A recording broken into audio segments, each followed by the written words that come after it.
Right, in question 5.6, we're given that h of x is equal to f prime of x. So h of x is equal to some derivative function for f, which is also defined when x is smaller than or equal to 4, greater than or equal to minus 2.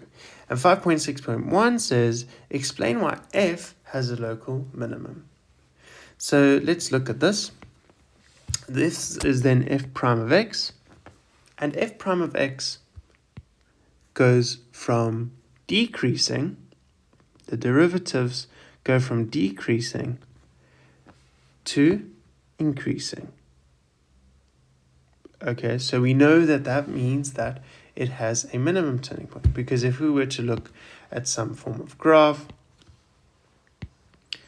this is just a very rough parabola, but the situation is the same.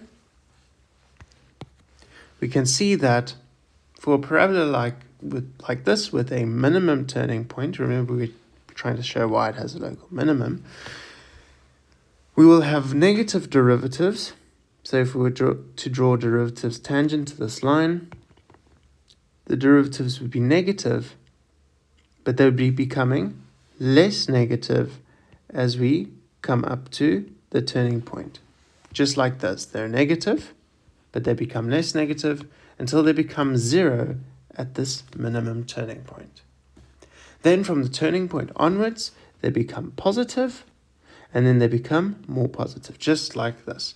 It's positives, and then it becomes more positive. So that's an important way to visualize it. A derivative function that decreases like this on the left, and then increases again on the right, will have a minimum turning point.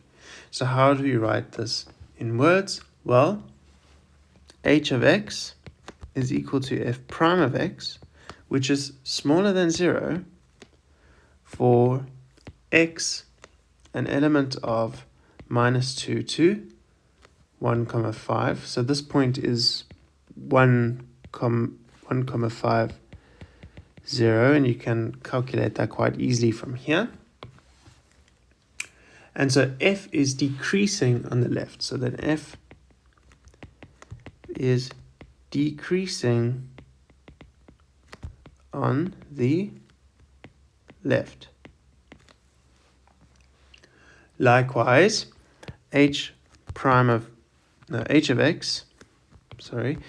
x is equal to f prime of x, which is greater than 0 for x greater than, or x an element of 1, 5 to 4,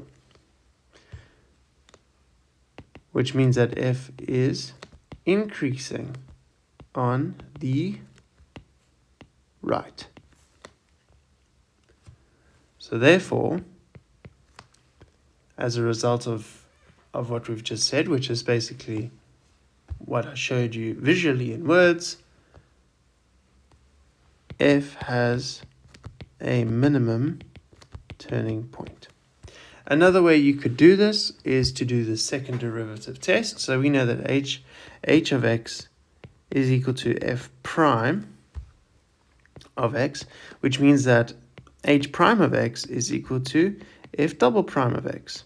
And what is h prime of x? Well, we have the equation for h of x as 2x minus 3, so the derivative of h of x is 2. Okay, so which is equal to 2.